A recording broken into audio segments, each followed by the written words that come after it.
welcome all of you to this faculty development program on legal anthropology organized by the School of Law, Pondicherry University. Now I request Dr. A. Chelaperumal, Dean School of Law, to honor our keynote speaker for the event, Professor M. A. Kalam.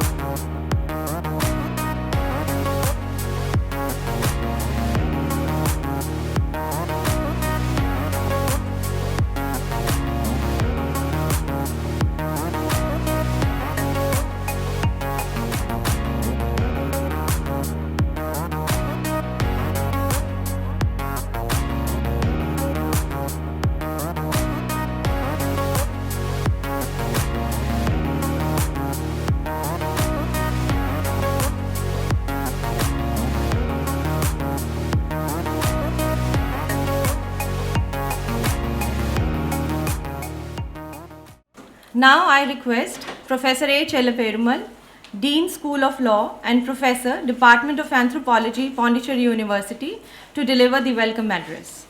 Good morning to you all.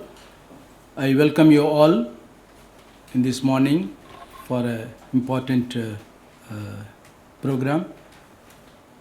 Dear Professor Ramaiah, who is presiding over this inaugural session of the two-day program on legal anthropology organized by the School of Law, sponsored by the Rajiv Gandhi Institute of National Youth Development, Sri Perumbudur. I have great pleasure in welcoming Professor Ramaiah into this inaugural session. Professor Ramaiah is the director of the Directorate of Distance Education. The directorate is housed in this very building. It is the Directorate of Distance Education has given the second floor for the use of the School of Law. And in fact, Professor Ramaiah is one of the senior professors in this university. Not only is the director of the School of Director of Distance Education, he is also the Dean of School of Media and Communication. He is kind enough to encourage us, to help us in all our activities in the School of Law. Professor Ramaiah, not only in his capacity, has come to grace this occasion. Our professor, senior professor, is also representing our Honorable Vice Chancellor, Professor Gurmeet Singh Ji. He was about to come because now currently is in the interview process. He couldn't physically come now. You all know that this university for the past 3 months, a great drive of recruiting people taking place. So every morning the exercise starts at 8:30 and goes up to 8:30. So that is the reason he couldn't join. Otherwise, he is very encouraging and happy to know that good things are happening in the school. I welcome Professor Ramaiah on behalf of all of you here assembled here. Then, respected Professor M. A. Kalam, who is the visiting professor, Center for Economic and Social Studies, Hyderabad at present. There is no mention of introduction of Professor Kalam. All of us know he is such an international figure in the field of anthropology, and he served in the Madras University for a long time. I happen to be one of his early students. I was one of his students of his 4th batch, and I have a great honor to welcome him. He is one of the teachers who has inspired me even now. So it is a great long association with him. By God's grace, I could continue that thing even now also, and I consider it is a great thing to happen. Nearly after several decades also, he could come and grace and he could deliver the things. So on my personal behalf and on behalf of the School of Law, I welcome you, sir. I also welcome Madam Nagina, Mrs. Kalam, all the way accompanying Professor Kalam to this important function. And dear, my dear Professor Mohanty, my Dean, School of Social Sciences and International Studies, very erudite scholar in his field.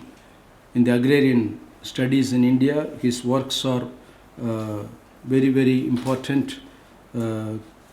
So not only he is a great scholar, he is a good human being, humble person, encouraging all the activities as my colleague in the School of Social Sciences.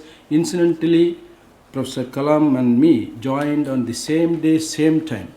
that was from that moment onwards, we are keeping the good relations with him. So now he is kind enough to come here to grace this occasion by giving special address.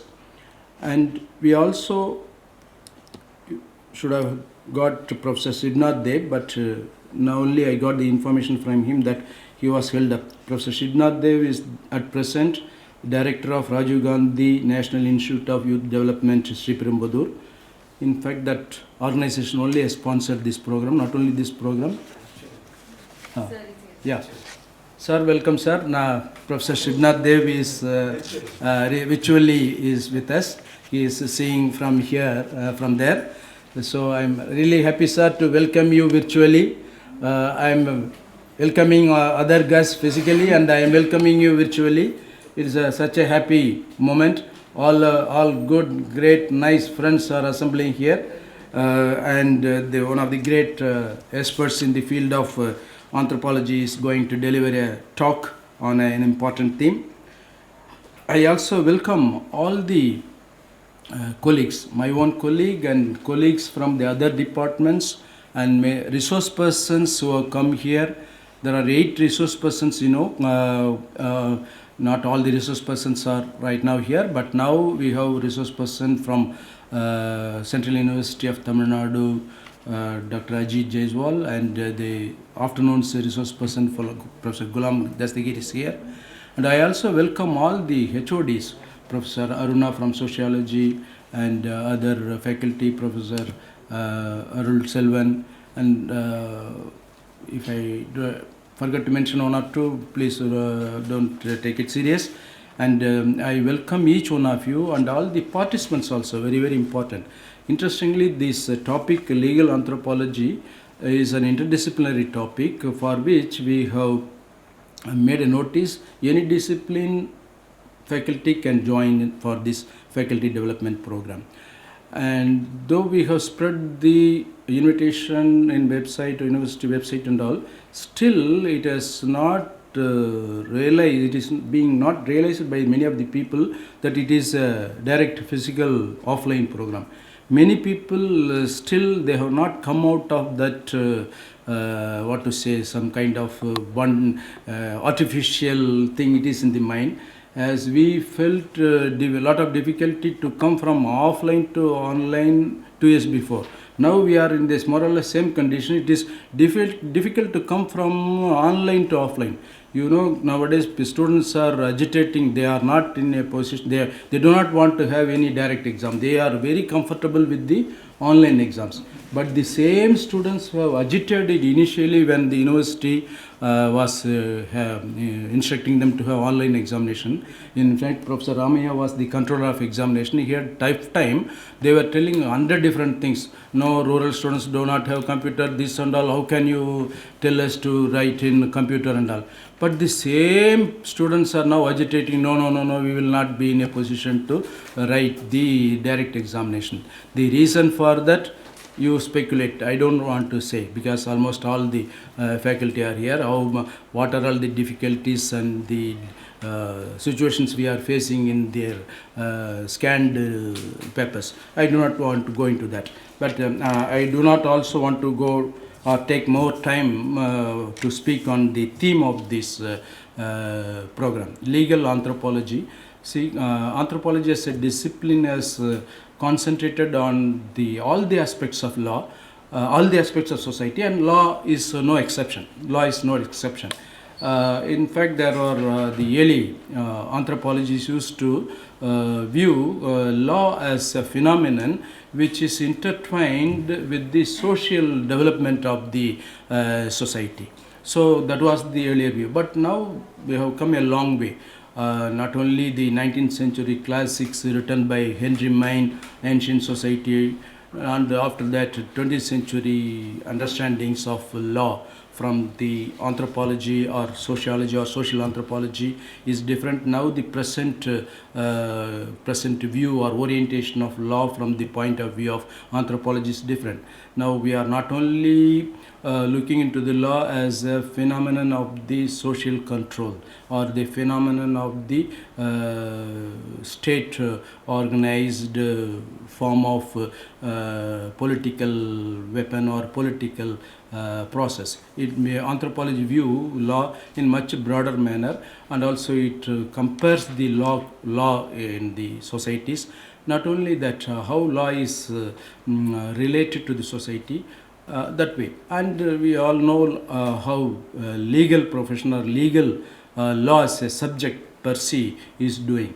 But really speaking, country like India and most of the traditional societies, the so-called modern law remains in one way, and the people, indigenous people or traditional communities, they lead their life in another way. But unfortunately, there is a modern saying, if you are not aware of certain modern or the legal law or provisions or the law thing, it is not acceptable. It is not knowing the law is not a bliss. It is not an excusable one thing, which means by not knowing the law also you will be punished if you violate something like that. So those things are all there. So what is the main aim of this faculty development program? Even in the field of anthropology, many people are not doing in this line. Though there is a branch in the anthropology, political anthropology is there. In that political anthropology of law or legal anthropology comes as a branch, but still, even in the international level, not many people are doing the work. Though in one level that it is emerging, but it is not to the extent we want to have. And interestingly, the pioneers of anthropologists have contributed for the study of law, whether it is Maine or Franz Boas, even Malinowski or Gluckman. I can tell 100 different people, and even people, the pioneers like Durkheim have concentrated. So it is law and society can't go in a different line. There should be a constant link of understanding. It is unfortunately the common people are sometimes victims of the, I would say, law, victims of non-knowing law and all. I'm sorry. So I stop here. Really, sir, I'm a little gone out of control, and you have every right to control me. Thanks, sir. I stop here, and I welcome you all once again. And now, please. Thank you so much, Professor Chella Perumal. Now I request Professor C.K. Ramaiah, Director, Directorate of Distance Education and Dean, School of Media and Communication, Pondicherry University, to deliver the presidential address. Please. Very good morning to everyone. First of all, Professor Chella Perumal, Dean, School of Law, and Professor Shivnab Dev, Director, Rajiv Gandhi National Institute of Youth Development, and Professor Mohanty, the Dean, School of Social Science and International Studies, and Professor Kalam, the visiting Professor, Center for Economics and Social Studies from Hyderabad, and the faculty members of the school, and my colleagues from other departments, schools, and students from various actually the departments and schools, and also the people who are assembled in this hall. Very good morning to every one of you. I'm actually an odd element here because I do not know anything about the anthropology and the law, but I will only talk something about the faculty development program, which I can actually make some kind of my views I can actually be able to put forward. It's good actually, the school has taken actually the initiative. Recently we have recruited 5 faculty members full strength in the school, which is actually a very happy news. And so far actually we have been running the school actually with guest faculty, which is a really unfortunate thing. But anyway, whatever it is, we all undergo these kind of scenarios. Now at least we are full-fledged staff, we have actually. Now a good thing is actually immediately they have taken a step to actually develop this one faculty development, which is actually a basic necessity. The reason is when the new faculties comes, particularly they will not be knowing about the environment, the facilities and various issues which you need to know of course.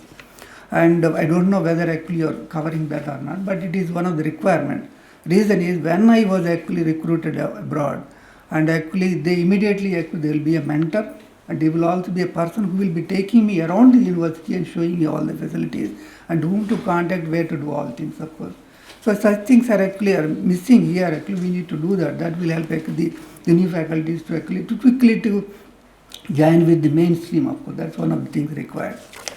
So some of the things which I would like to share actually it is when you talk about the faculty development program, they are already experienced, they have already actually this one trained in that particular area, they are actually having adequate qualification in that area. However, when we want to actually do teaching, effective teaching, we need to actually continuously update our knowledge. That's one of the important things which we need to do. For updating that, we have various means. Maybe people will be reading the books and attending the professional conferences, professional meetings, networks, various other forums which they will be able to do it, of course. And here, in addition to actually the knowledge acquisition from various sources, and one of the important things actually a teacher needs is the communication skills, particularly required for the law professionals. Why I am telling actually, I have friends and I known the people very closely. One of my classmates is actually a top law professional, which I would like to definitely tell you because we both studied actually +2 level, only 1 year. And at that time actually we want to become actually MBBS doctors. I failed and he also failed of course. I went to the BSc and he went to actually BCom, and then afterwards he did BL and then he became a lawyer of course. And he did law, and whom I am referring is Lao Nageswar Rao. I think now he is actually the judge of the Supreme Court at this time. And he practiced only at the district level and sometime only in the High Court level. Straight away he went to the Supreme Court, and he was actually recruited that. The reason is why I am telling, his actually entire education is from actually Loyola, this one public school near Guntur, one of the district headquarters, and he is excellent in communication. That is the reason I am telling. A lawyer has to be very good in communication verbally and actually in written form also, because as they go, the lawyer becomes a judge. At that time, judgments should be very precise and very, because if both the ends, if the communication is not up to the mark, they will not be able to achieve that. The reason is nowadays we have a law professional whom you can hire for hundreds, thousands, lakhs, crore also. I know the case. In case of like Jagan, now the present actually chief minister, he want to get actually just bail, this one. He spent 1 crore, but he didn't get the bail. That is the situation, of course. If the doctors, all they are there, they are not that much highly paid. The law professionals are highly paid, of course. For that, they need to have at least suitable skills. If they are not there, they will not be able to communicate, of course. That kind of, even actually I met several other people, of course, but they're all actually very, very skillful, very, very good communicators, of course. And these communication skills are the most important, because it is not to actually make the wrong things to right things, the right thing to prove the right, of course. We see many cases, they pick the wrong ones, they prove it the wrong, of course, and the right fellow will be suffering, of course. That is not the thing which the lawyers should be supposed to do, of course. So for that, at least, since we are at the teaching end, and we need to actually inculcate that habits of, in addition to the knowledge imparting, we need to actually impart the character and actually more or value-based education. That's the most important thing. We need to focus. That's very, very important. The reason is, I will give another example. When you talk about the experience and knowledge, I had a fortune of working with the DRDO about 15 years. While I was doing, I've seen actually several secretaries ranging from, I don't want to name, of course, the last secretary with whom I worked is Dr. Kalam. And I've seen the previous, this one actually, the people who used to talk, they are excellent actually communicators. But when the Kalam talks, he talks from the heart and he talks out of his experience. And though he is not excellent actually communicator, but he is a medium of course, but he talks about the heart. It reaches to everyone actually the heart. That's the most important thing of course. I've seen that of course. You see, now after becoming president, he became excellent. That's different. Because I've seen actually the earlier days, being a director and the director general, all that. Because I used to prepare his presentation. 3 years I prepared his presentation. Because of that, I have one-to-one contacts so many times, hundreds of times we had, of course. So the person is, these people actually, all these people, they talk actually their experience with failures to the success, of course. If you see, of course, many times he used to talk about his first racket failure. This kind of these experiences actually, when we talk to the student, that will give a very good actually impact on the students, and that will help actually to raise, of course.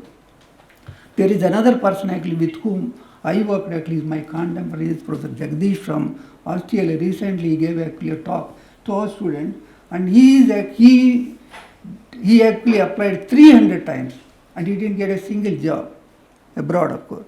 At the end, of course, because of somebody's clue, he went to Canada. From there he flew to Australia. Now he is actually the Australian National Academy of Science president. He is the first Indian president. This is actually outside Australia. He is the first actually the heritage president, of course, Australian National Academy. So these kind of people actually, they're all taking their failures, move towards and actually success. And whenever we are actually moving into this kind of the knowledge sharing is to the failure to the success. If you do, then definitely we'll be able to help actually both the faculties or students, whatever, whomever, of course. Then in this regard, of course, the IT skills, because nowadays it is inevitable in all the fields, because many times actually we are compelled to go for actually this side. And those IT, ICT, of course, definitely you are, we have already been using that, of course, we need to do that, of course. And other things, of course, there are many.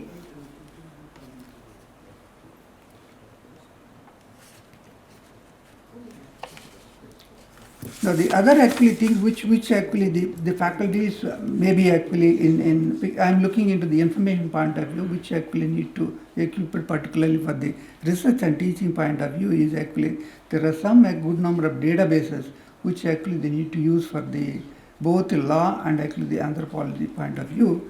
One is actually LexisNexis, one of the most important actually law database.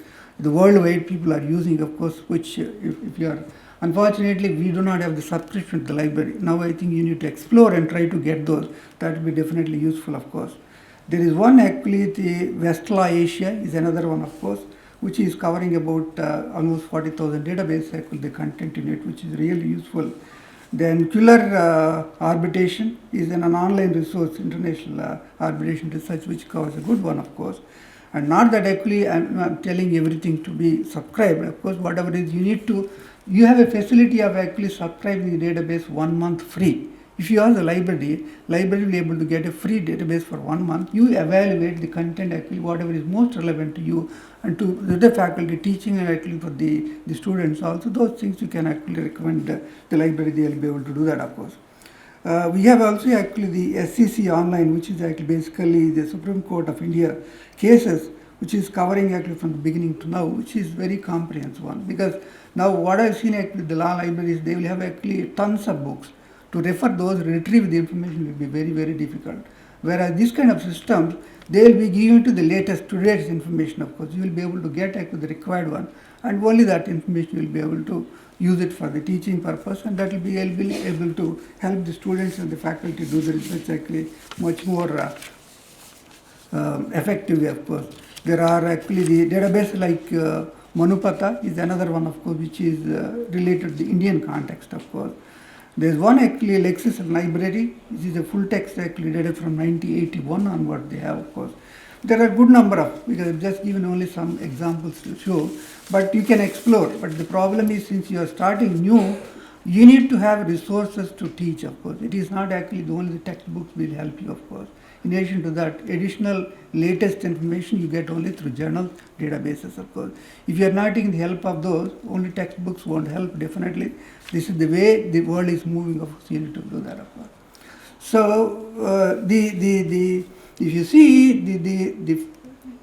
the teacher role, and actually if you see the law teacher role is much more actually what you call the important in the context of the society and the country, and that is the reason, of course, definitely you need to be equipped with all the latest information. For all that you need to have the latest sources, and I know that you have a good library. Those books you need to organize and to utilize those. In addition to that, some of these databases, whatever actually available in this, you can suggest the library, they will be able to get those, of course. That will help, of course, doing this. So I'm sorry because I cannot address the anthropology, because if I utter anything, it may be correct, it may not be correct. I don't want to do that. Actually, we have an expert who will be able to talk about that. So that's the reason, as I promised, I only stick to the faculty development issues which we need. I've seen, of course, I had a privilege of actually working not only in India and abroad, of course. Now, I attended a few faculty development programs which are very, very important, of course. It is not only once, it has to be done timely, regular intervals every year or every biannual, of course, every 2 years they do. That will help us actually with the mainstream of the knowledge, of course. So with this, I would like to actually thank the Dean, Chelappa Perumal, who actually invited me, and hope actually the faculty this training program will be effective and useful to all the faculty members, and this activity will continue. It's not only the first one; it will continue, so that actually it will be useful. It will to not only our own faculty, the other college members who are there. Actually, they will be able to get trained with that. Thank you very much to all. Thank you, sir, for such valuable inputs. Now, I request Professor Shivnath Dev, Director of Rajiv Gandhi National Institute for Youth Development, Sri Perumbudur, and Professor, Department of Applied Psychology and former Dean, School of Law in Pondicherry University, to deliver the inaugural address. And as we all know, sir is joining us virtually, so we will be letting our members listen to sir's delivery of the lecture. Sir, over to you now, please. Pranam to everyone. Most respected Professor Chelappa Perumal ji, the Dean, School of Law, and Professor of Anthropology, Professor C.K. Ramaiah, Director of Distance Education, Professor B. Mohanty, Dean, School of Social Sciences and International Studies, Pondicherry University, and Professor of Sociology, esteemed Professor M.A. Kalam sir, Visiting Professor, Center for Economic and Social Studies, Hyderabad. Ladies and gentlemen, and my dear colleagues from the same university, Pondicherry University, I feel very honored for getting the opportunity to attend the program online, actually virtually, if not possible in physical mode. This program on legal anthropology, faculty development program organized by the School of Law, I think is something new for every one of us. We know the role of law. The objective of law is to help to people to come out of legal dispute and to resolve any dispute between two parties. And legal anthropology, it proposes to resolve the disputes which has occurred long time back in order to bring social order and harmony in the society, because everybody should enjoy happiness, peace, safety, security in the society, as well as their fundamental rights, right to safety, security, in addition to equity and equality. For that, the Parliament of every nation brings a lot of legislations looking at various issues and challenges which affect the common population. And this law passed by the parliament is implemented across the country. Esteemed President of this inaugural session, Professor Ramaya, the keynote speaker, Professor Kalam, the convener of this Faculty Development Program and the Dean of the School of Law, Professor Chelaperumal, Mrs. Kalam, the distinguished speakers of various sessions of this Faculty Development Program, participants and the colleagues from the various departments of our university, including the School of Law, friends. At the outset, I am thankful to Professor Chelaperumal for inviting me here and giving me an opportunity to speak here, even though I am not an expert of legal anthropology. And I accepted this invitation for two reasons. One reason is that I will get an opportunity to meet Professor Kalam, very prolific writer and well-known anthropologist, and also my old friend Professor Shivnath Dem. And also the second reason is that I will also get an opportunity to listen them on the area of contemporary interest, and it is of everybody's interest now given these developments which are taking place across the globe. And this topic is given that legal anthropology. I must tell here that often we confuse legal anthropology with the anthropology of law. And I think there is a kind of, though there are many similarities or many areas, many kind of overlappings, but there is some finer distinction also. When we are talking of the anthropology of law, here actually our focus is to know how law is being shaped by the elements of anthropology like family, marriage, kinship, caste, race. And when we are coming to legal anthropology, and here the focus is that we are trying to see how we can apply the anthropological perspective to understand the legal system or the law or the legal issues. I may be wrong, I don't know if Professor Kalam can correct me, he is the right person. This is what I feel. And legal anthropology, I must tell, this is a kind of a older branch of knowledge compared to anthropology of law. And this is quite actually the development of legal anthropology, in fact, parallels the development of anthropological theory. The concept of natural law came from the ancient Greeks, particularly from the writings of Plato and Aristotle, and they believed that the way human reasons, that is natural, and from this reason society is derived and law is dictated, and this is universal across the societies. This is universal. And subsequently, the 17th and 18th century Enlightenment philosophers, they also endorsed this idea. They are also proponents of this universalism of the natural law. And there are few exceptions, barring the philosopher, the French thinker Montesquieu. Kumarasan Raja is here, he may correct me, and who challenged this kind of notion of universalism. He said that the laws, they vary across the society and it is a kind of social construct. And in fact, actually, the legal anthropology came, or it was born in the 19th century. And particularly Professor Chelaperumal, what he was indicating, I will just extend his points.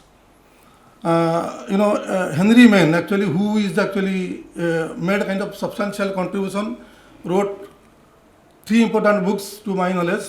One was The Ancient Law, published in 1861, and the second one was the Early History of Institutions, published in 1875, and the third one was on law and custom, that was published in 1883, where actually his Ancient Law, that book, there he makes the premises like this, that he developed a kind of a model of three-tier model of societies, that the first model, as per the first model, it was believed by those kind of societies, first level of societies, that law is God-given. Law is God-given, and it is channeled through the worldly leaders. And in the language of Morgan, this is called this savage society. And the second stage is the law is identified with custom, that is barbaric stage. And third stage, that is the Western society, where law has a kind of independent body of existence, independent existence, with definite rules and codes. To put it precisely, Henry Mann said that in order to reach the Western society, each society has to pass through the earlier two stages, and he tried to view law from a kind of a evolutionary perspective, and which generated scholarship, and it actually generated also debates. And I must tell you that up to the end of 19th century or even the beginning of the 20th century, the anthropologists were mostly the armchair anthropologists. They did not have a kind of a field-based knowledge, or they were not empirical in their kind of analysis. The progress actually in legal anthropology made significantly during 20th century with the work of Malinowski, which Professor Chalaparmal was telling, and Aditi is also here.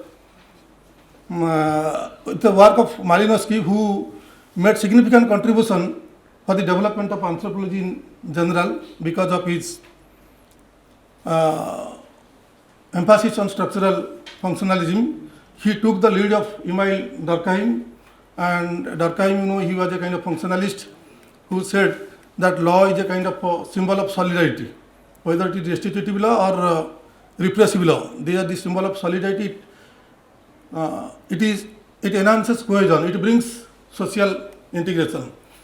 And taking this lead of Durkheim, Malinowski in his book Crime and Custom in Savage Society, published in 1926, he said that he questioned this universalism of natural law and also did not agree with this evolutionary perspective. He said law is a kind of a cultural construct.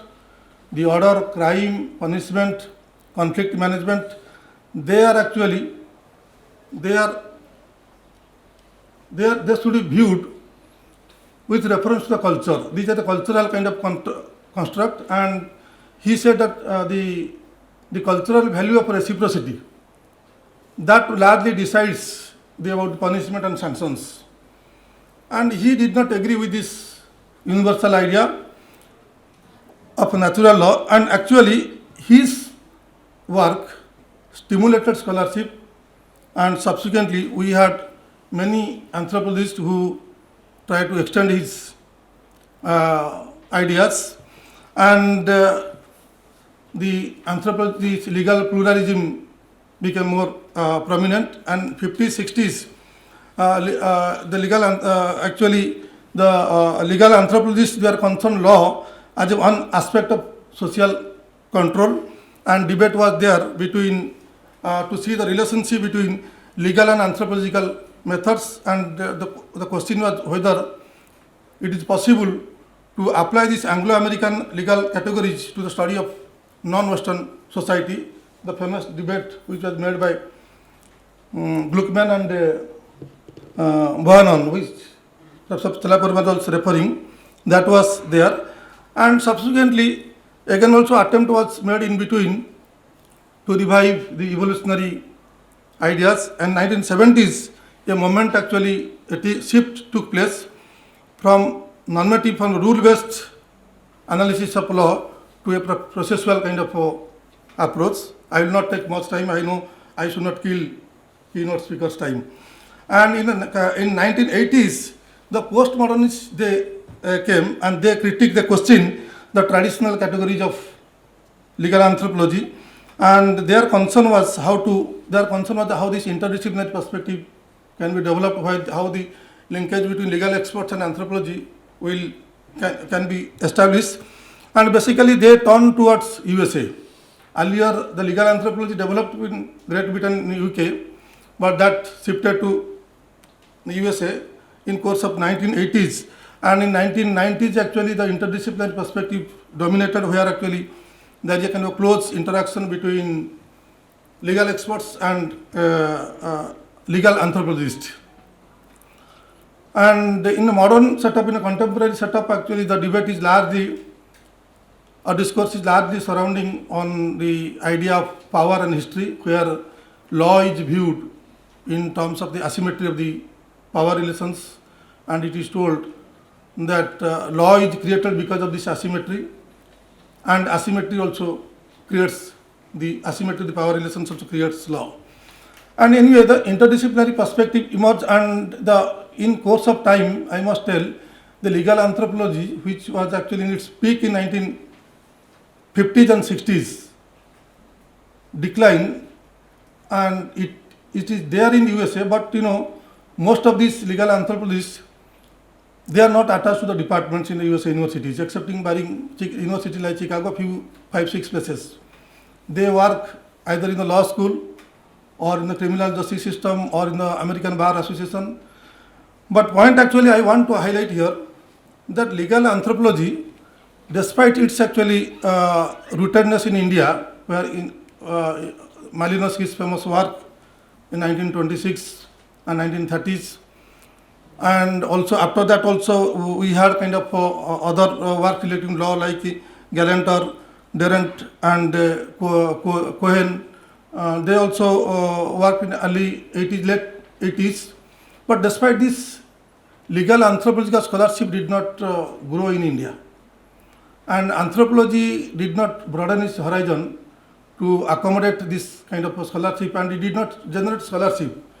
And that is anyway, it is there. It is not actually there very much there across the globe, excepting some parts of USA. But in India, actually, given the contemporary importance of legal anthropology, the kind of changes which are taking place, we are talking of the citizenship, human rights, migrant conflict resolution, ethnic complicity, ethnic conflict. So in such a context, actually, we need the scholarship, legal anthropological scholarship. The time demands actually thirsting for this scholarship. So I feel that this branch of knowledge must be promoted, and this must be stimulated, so that we should know more about the non-Western countries and the legal issues of this non-Western world, the universality of the Western laws, that universal declaration of human rights or something like that. Everything they are universalizing, whereas we have the specific kind of cases, and that can be understood only through ethnographic approach, what Malinowski was telling, that by observing directly the actual life situations, everyday life situations. So I think I will end here. I have taken more time, I'm sorry. So thank you everybody, and I wish this faculty development program a very grand success. I am thankful to Professor Chellapperumal and each one of you for your patient hearing. Thank you. Thank you very much, sir. Ladies and gentlemen, the keynote speaker for the Faculty Development Program on Social Anthropology is Professor M.A. Kalamji, who is currently a visiting professor in the Center for Economic and Social Studies, Hyderabad. No amount of words would justify introducing a legend like him in the field of anthropology, and also a senior academician and administrator. To name a few of his accomplishments, he has been a Dean, School of Liberal Arts, Social Sciences and Professor of Anthropology, SRM University, Amravati in Andhra Pradesh. He was also the founding Dean, Administration and Regulatory Affairs and Professor of Anthropology at Kriya University, Sri City, Andhra Pradesh.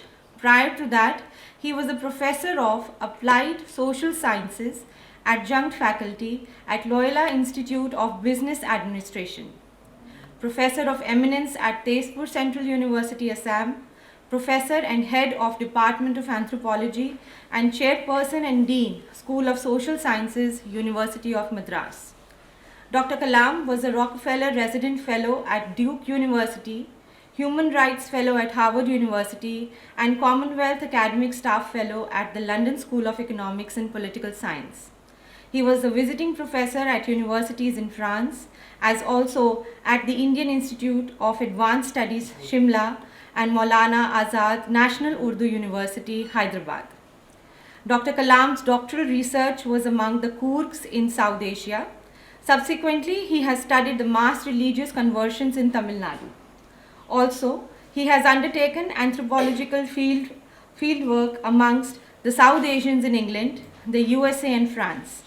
He has participated in post-tsunami rehabilitation and reconstruction work in Thailand, Sri Lanka, and the Andaman and Nicobar Islands.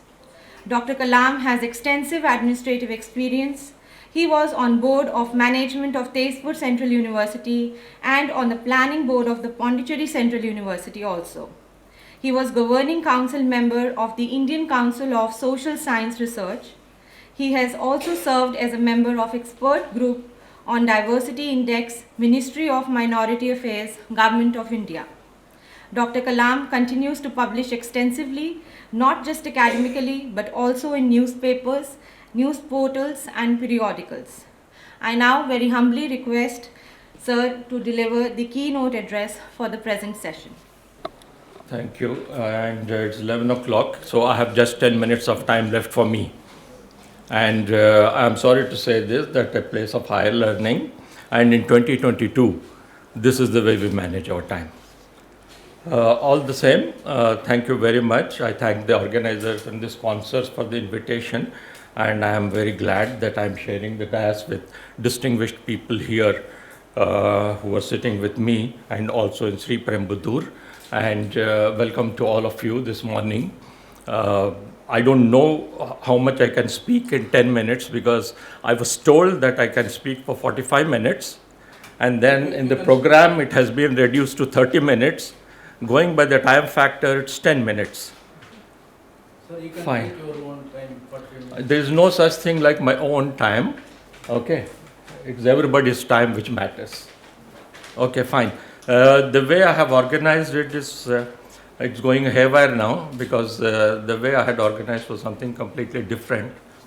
And today the problem would be that I will just give the title of my presentation first and see how much I can cram in the time that's available.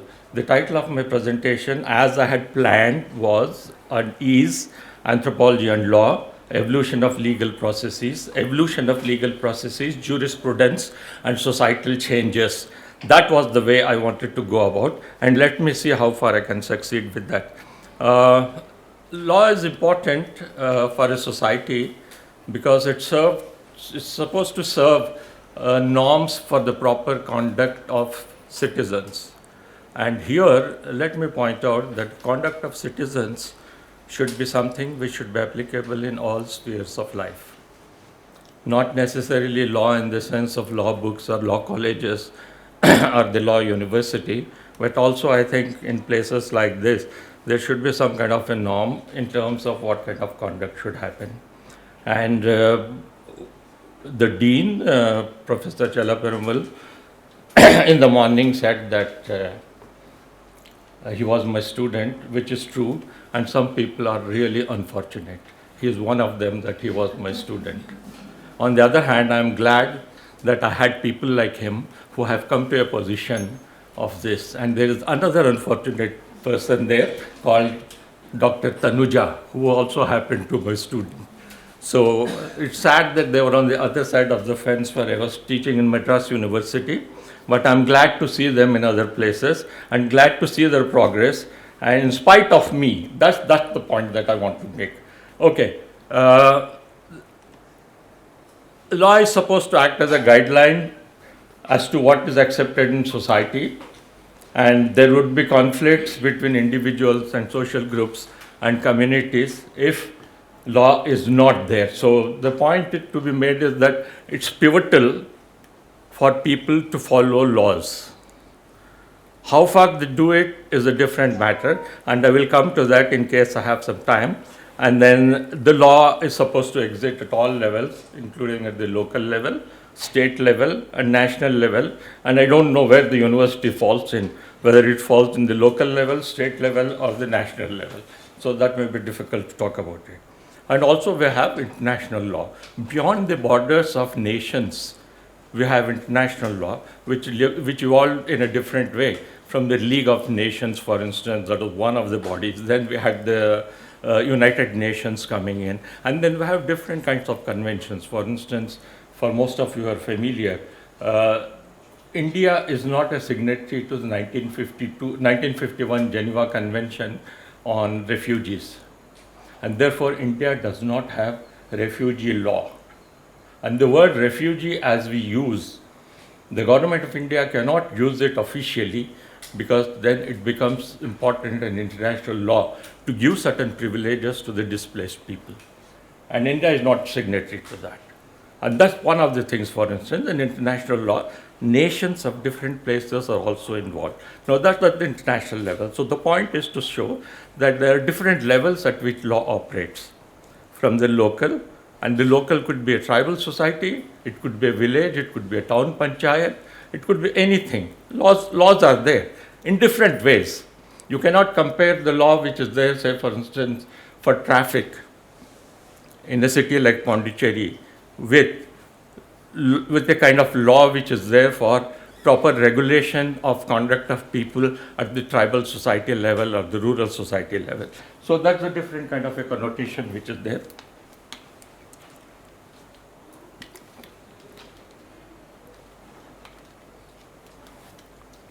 And in certain context, it is said that there is an idiom or adage which says, some of you may have heard it, the law is an ass. Now, in what context was this sentence developed, or most of the people from law colleges may have heard this, law is an ass. What does it connote? It may have different kind of connotation in terms of how much of burden you put on law. And the donkeys are the ones which are supposed to carry the burden. Therefore, the word ass here can be used in the context of donkey to convey certain meaning, not the American way of using the word ass, because there the tissue will get involved and different connotation will come into that.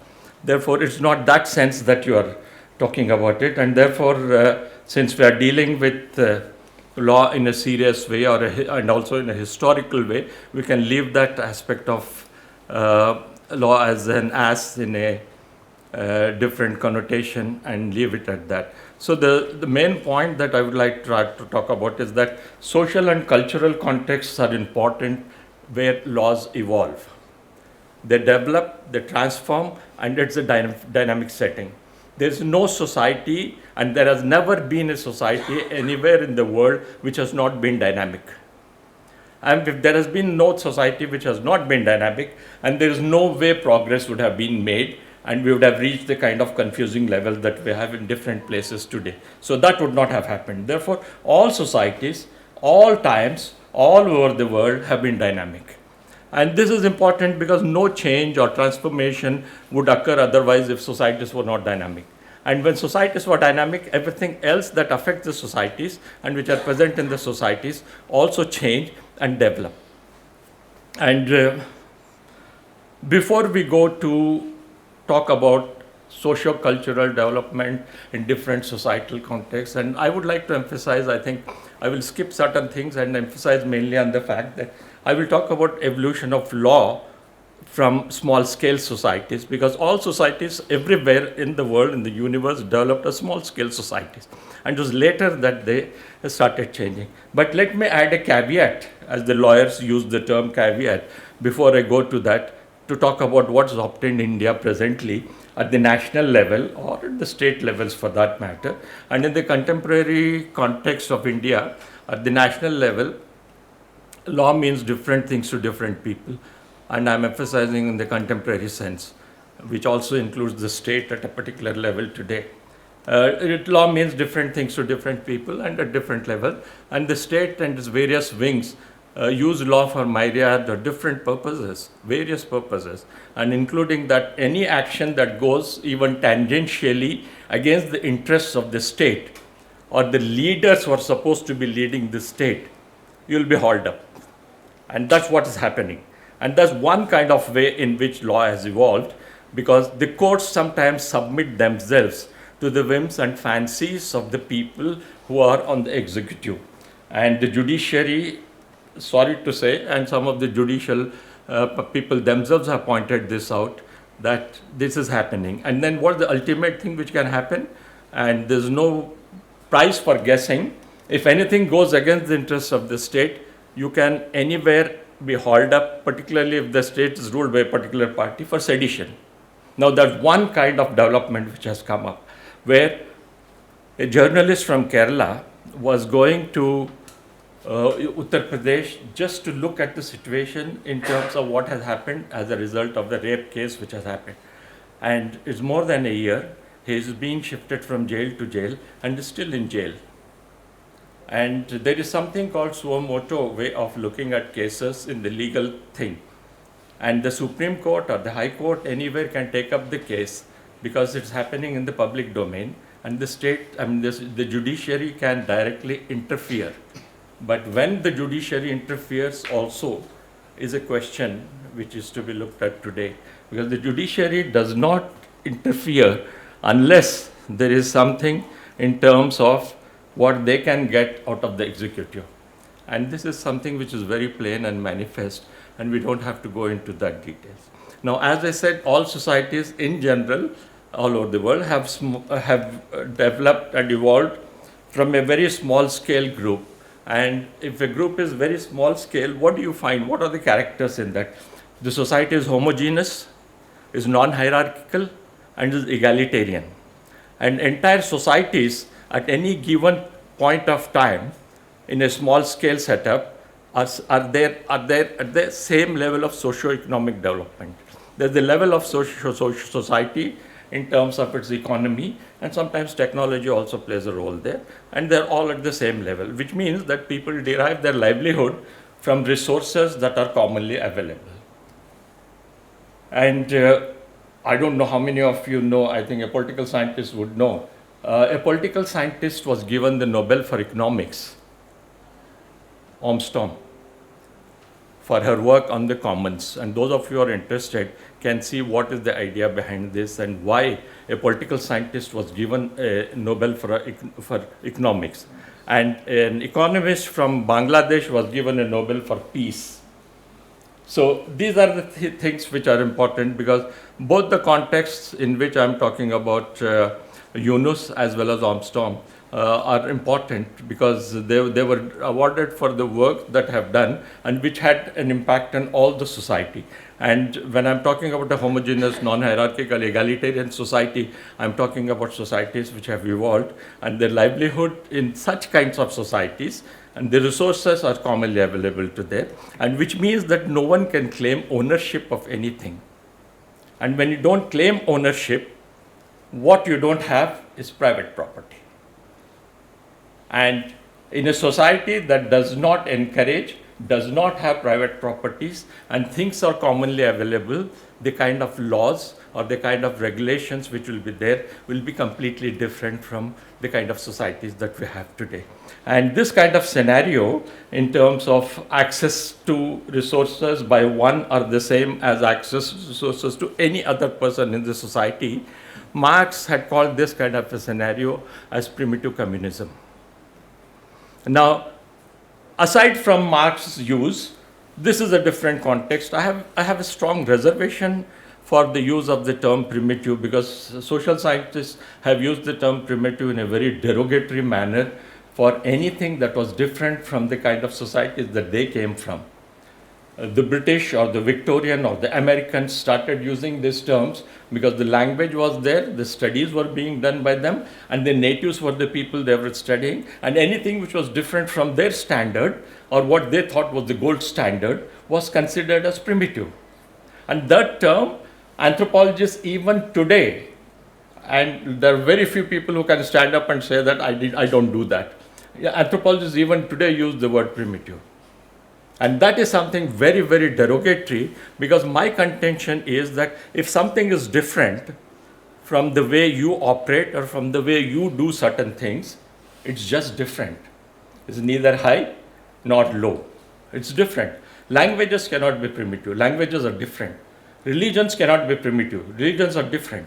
And if you have a codified kind of a Manu Smriti or any other Vedas or other things on the basis of which you claim that my religion is good because I have got these books with me, then you are making a value judgment of the other cultures, and therefore a society which does not have your kind of religion or your kind of law, which has got a script, for instance, and people think that script is very important for languages. English does not have a script. English uses the Roman script. So many European languages don't have a script. And sometimes people say that if you don't have a script, your language is a dialect. Urdu does not have a script, and is one of the sweetest languages when it comes to poetry, ghazals, and the other things all over the world. Urdu uses Persian, Arabic, or Perso-Arabic script. And therefore, this is the kind of thing which happens. You make value judgment and pass judgments on the other cultures, languages, or religions because yours is different from that. And that's where the problem comes in when you say something is primitive or something is primitive just because it's different. And people from South India, for instance, think that people who do not use rice are not eating food. And therefore, the word food itself in some languages becomes equivalent of rice. Go to Punjab and paratha or roti or whatever you have, or tandoor or whatever different kinds of things, that is food for them. And this is the problem which comes up, and social sciences have been succumbing to this kind of value judgment quite a long time and have been doing it extensively. And that's what is known as ethnocentrism, which does not allow a person, and people scrupulously have to avoid this if they want to become proper or good social scientists and objective social scientists. Ethnocentrism has to be avoided. And using the term primitive to talk about anything of any other society is a problematic kind of a thing which happened. Therefore, Marx's notion of primitive communism was that societies gradually transferred from the common property situation to the private property thing. And the shift from private property, from the idea of commons, and the shift from that to the private property has led to almost all kinds of things. And along with that, laws have changed in all societies as a consequence of what was happening in terms of moving from common property is there. Everybody goes and takes the resources. There's no commercial interest. And there is a strong connection or nexus between commercial interest and private property. And once that develops, it's mine. And therefore, anybody coming in becomes an encroacher. And for encroachment, you develop a law. So that is how commercial interests in one way have led to certain sets of laws coming up and then developing over a period of time. And it's significant to know that law evolved more or less as a concomitant to the other development that occurred in societies. So there were simultaneous concomitant things which were happening. So the question of when we are dealing with commons, for instance, the question of stealing something does not come. It's commons. So nobody steals anything. So the idea of theft itself was not there. And that idea of theft was one of the first things to evolve among societies. Along with that, so many different things also came up, and I won't go into the details, but just to say that private property was one of the reasons as to why theft could come in or stealing could come in. And this happened because earlier people had needs. They depended for their needs on the commons which were there or the resources which are available to everybody. From needs, gradual development was toward wants. And from wants, it doesn't end. Wants don't end at wants. They go to greed.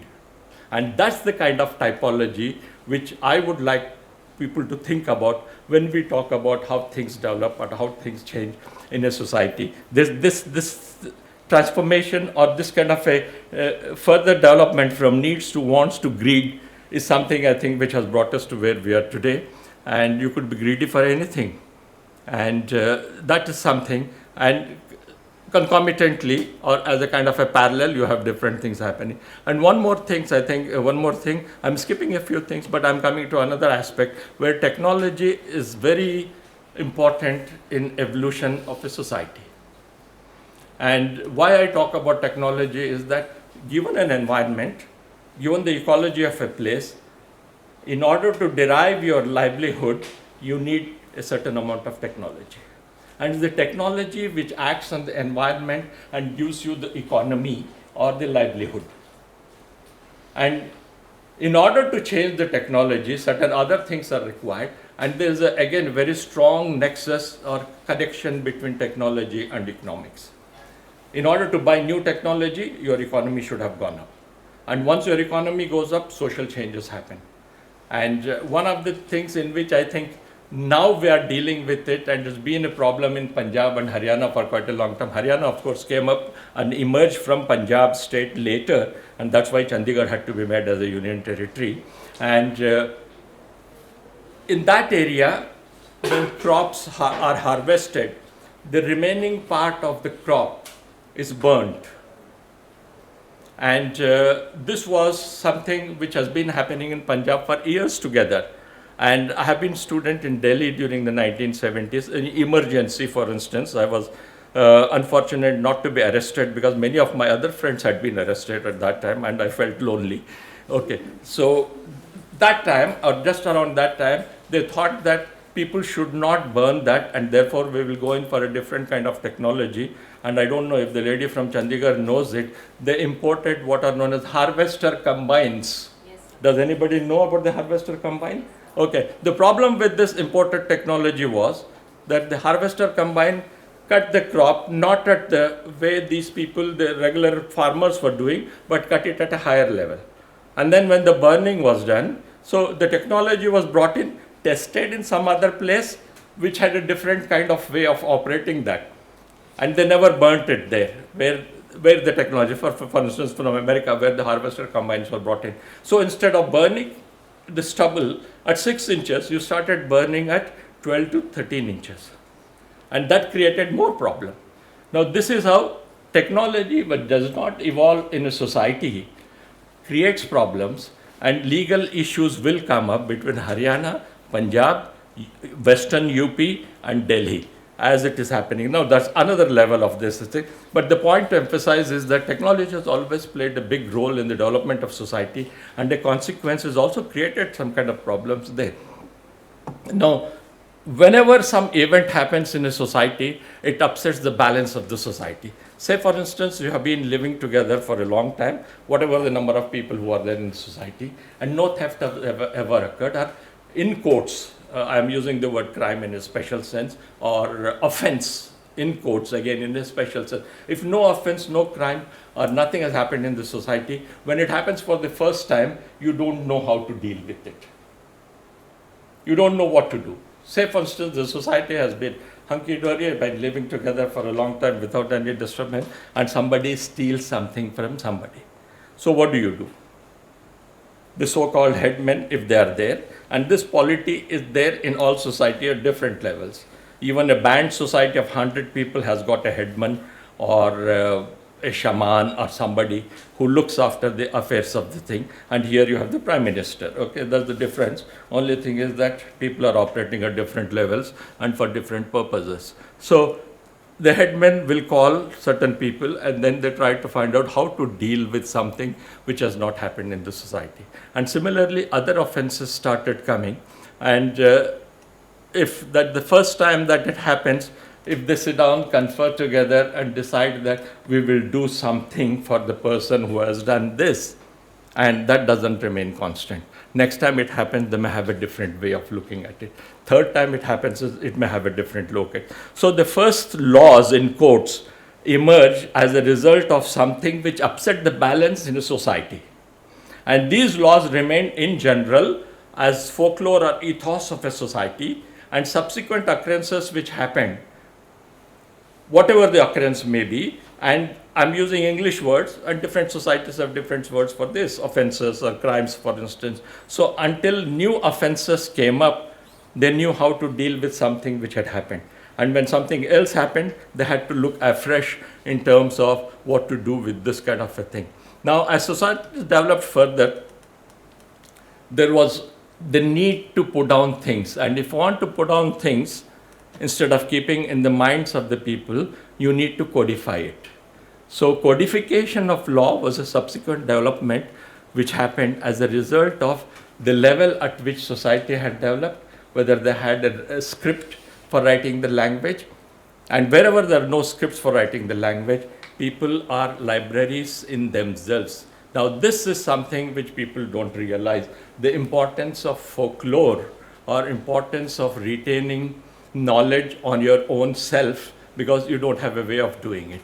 And therefore, these kind of people who do not have schooling or institutionalized form of going to learn something are not to be called illiterates. They're non-literate societies. And there's a difference between non-literate societies and illiterate societies. And all non-literate societies where there is no concept of writing down something, they retain everything on themselves.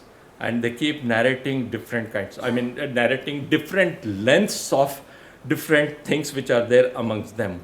And therefore, certain people emerge as specialists for doing that, and they have more importance in society because they remember the codification in a memorized form.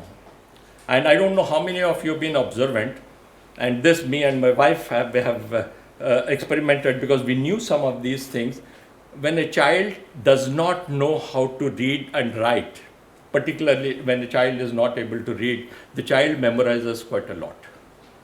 Suppose you give a book to a child, the child doesn't read, or if there are pictures, you say this is this, this is this, this is this, 2-3 times it happens, the child knows.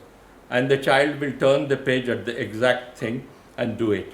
And once they start learning the language, they know that they don't need to retain and memorize things. Therefore, the capacity to memorize is indirectly proportional to reading and writing a language. Once you start reading and writing a language, your memory, in fact, you don't feel the need for doing it. So the memory factor falls down and goes on. Therefore, non-literate societies can reel off different kinds of things. And there are specialists in all religions who can reel off books together.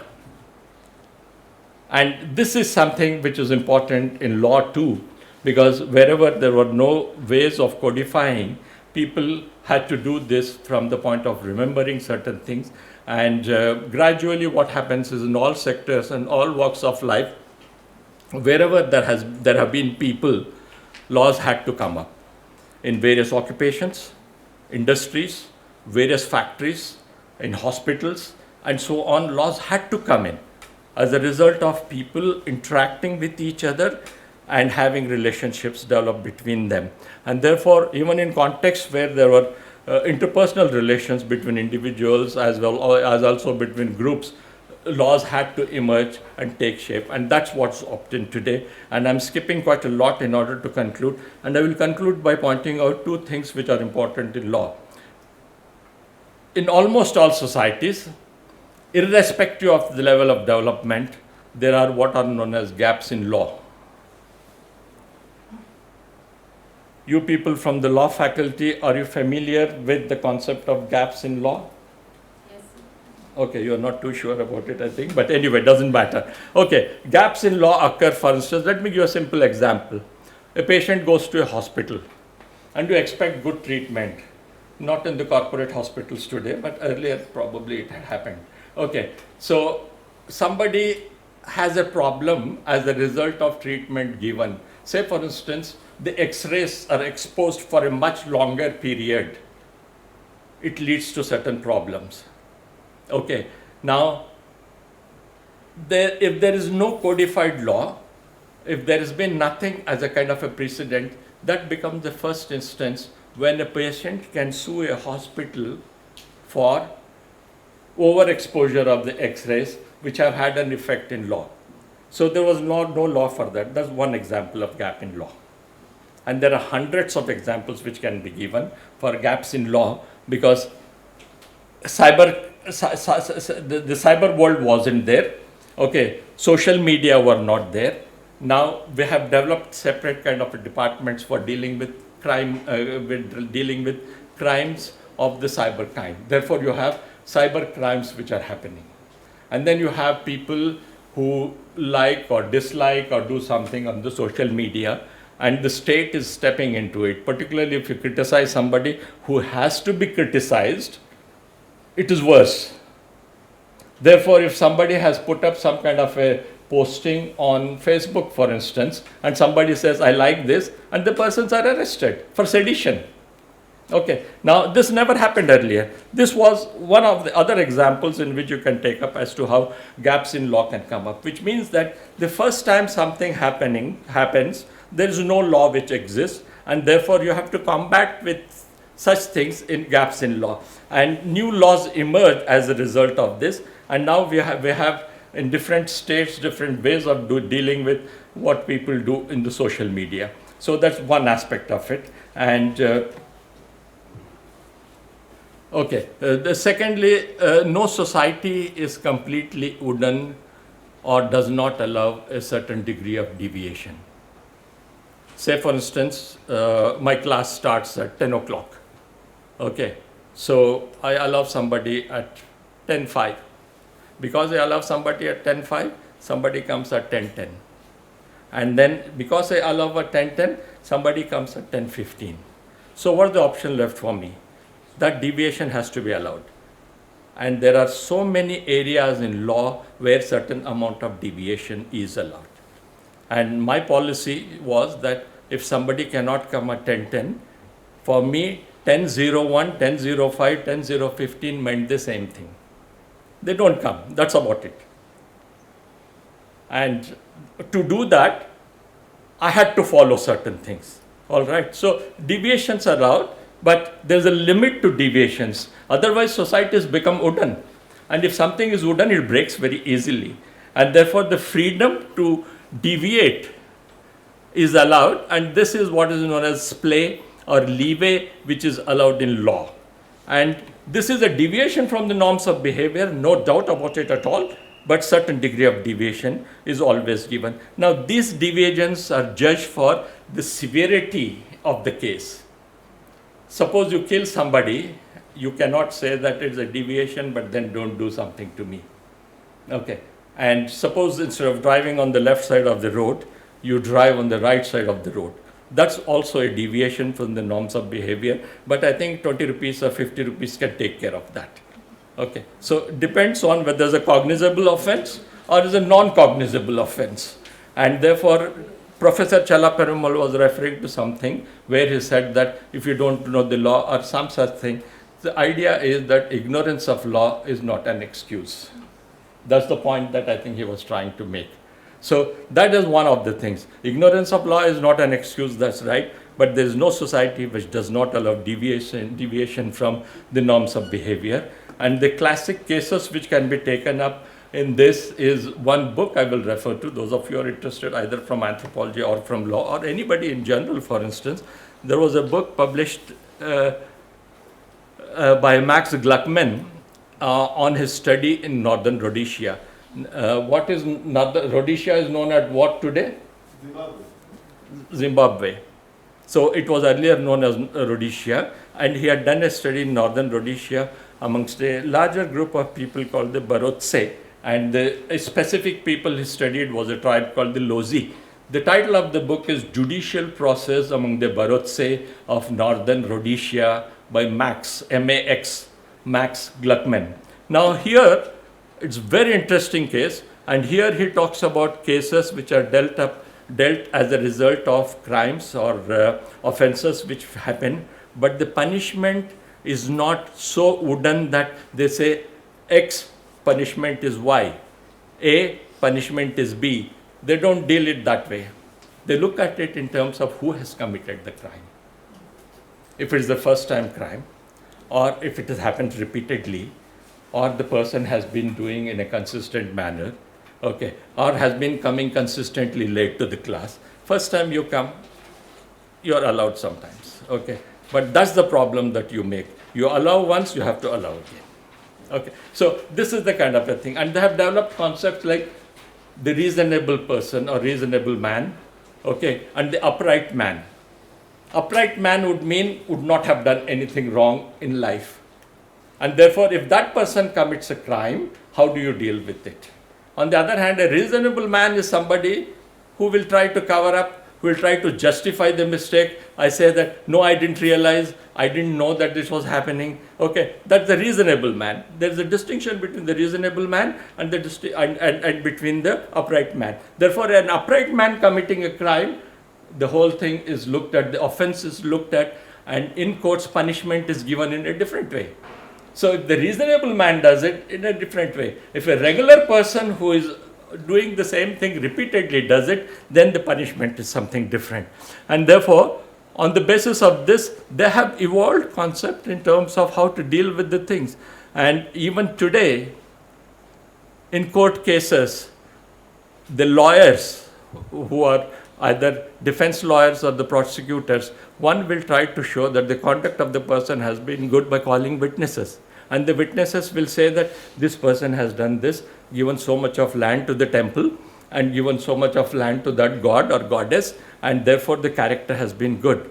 And the defense lawyers will bring witnesses to show that no, this person has crossed somebody in a bad way, has abused a politician somewhere, or has played havoc with a group of people somewhere else, and therefore they try to degrade that person and show that person in a derogatory manner. Now, this is something which is to show again the Lozi concept, or what Max Gluckman talked about as the reasonable person or the upright person. That's what lawyers do in order to bring in. And whether they lie or not is not a thing. That's not important. It's for the judges to find out. And the laws also get modified as a result of how proceedings happen in a place.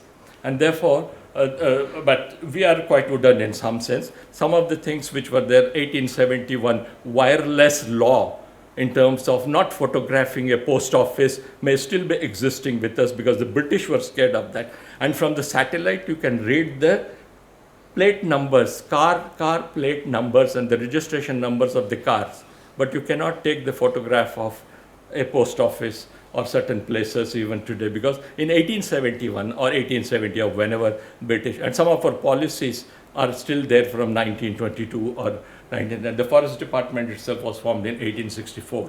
Okay, earlier it was part of the Food and Agriculture Department. Therefore, some of the laws which were made at that time are there, and some have changed, of course. But one of the more important things is that the use of jury in criminal law, which was the last law when jury was, which was the last case when the jury was used? People say the Nanavati case, but that's not correct. It happened later also subsequently in Calcutta, and that happened to be the last thing. So the point I am trying to make is that laws also are not static. They keep changing, and how to deal with cases also keep changing, and this has happened all over.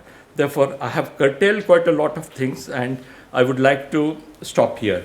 Now, normally what happens is that in keynote addresses, there is no question answer session, and people are not allowed to, and I don't believe in that. Wherever I have given a keynote address, I have encouraged people, because I don't want people to go with the feeling that this chap comes and then gives a preaches and goes away. From my side, I have no objection. If somebody has got any questions to ask, it's up to the organizers to decide, and also the time factor, whether they want it or not. But from my side, I have no reservations. I feel that anybody who gives, who preaches, including priests and the others, are questionable. And I'm a highly questionable character that way. Therefore, thank you very much. Proud privilege and an honor for me to propose this vote of thanks. I, in this humble capacity, would like to express my sincere thanks to our Honorable Vice Chancellor, sir, for believing in us and always encouraging us in all the endeavors that we try and do. We would also like to extend our sincere thanks to Rajiv Gandhi National Institute of Youth Development, Sri Perambudur, for their valued support in making this event possible. In future, we would definitely look forward for such associations. Our sincere and heartfelt gratitude to Professor M.K. Kalam sir for taking our time from his busy schedule and gracing this event and delivering the keynote address. It was indeed a lifetime opportunity and a treat for all of us sitting there, and we were wishing that sir should not have stopped. I mean, it was excellent hearing from that I am sure that whatever he has delivered has given us a right way in which we would, the following sessions would take it forward. And also we have a lot of food for thought which we can ponder upon at our level. We also thank Madam for being here and gracing this occasion as well.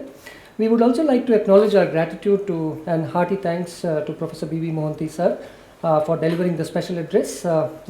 Thank you, sir, for sharing with us your thoughts, and it will definitely help us in the future. We take this occurrence to extend our generous thanks to Professor Shivnath Dey sir for delivering the inaugural address. It has really laid down the foundation for all the deliberations that is going to come in and follow in the upcoming sessions. Next, we owe our heartful thanks to Professor C.K. Ramaya sir for delivering the presidential address. On this occasion, we would convey our special gratitude for the unstinted support and the cooperation that he has extended in making this even possible. Thank you, sir, for all the inspiring words that you have also shared with us.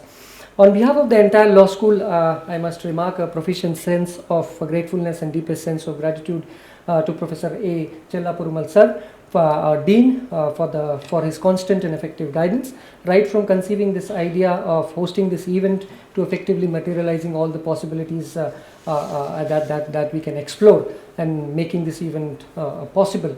He has always led by examples and showed us the right way, and he has always been a true inspiration for all of us here at the law school. We would extend our sincere gratitude to all our resource persons who have accepted our invitation and have agreed to be here with us for the upcoming sessions. We are also extremely happy to have amongst us all the participants, and I wish them a wonderful learning experience in the upcoming sessions. It's my moral responsibility to acknowledge the hard work and the pain that they have taken with my esteemed colleagues in the organizing team for their untiring efforts in making this program a reality. Last but not the least, I appreciate the efforts of the students and the support staff for arranging all of it. And with the hope that this pandemic doesn't strike again, we look forward to organize many such events in the School of Law. And actually, we would also pray that we meet in physical reality than the virtual mode that we are not very much familiar with, or we are not very much eager to do all these events virtually. Thanks one and all. Thank you very much.